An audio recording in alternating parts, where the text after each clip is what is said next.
So like a major chord, and how the intervals are separated using the whole half from the diatonic scales. It is based on a number system. So the first note. So the reason why a major chord may sound bright is because it has the first, it has the third, and it has the fifth interval, right? Minor, the third is a step back to a flat. Now, what's my point for mentioning this in music? In art, what you notice in art is, in order to illustrate or elicit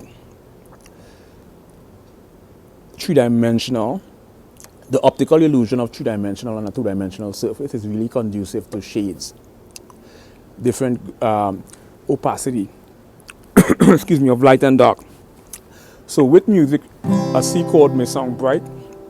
In art, light tends to make an object pop, and darkness tends to ground the object.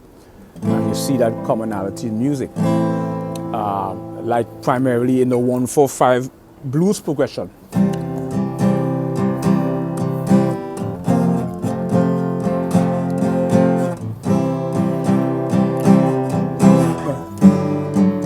You see that?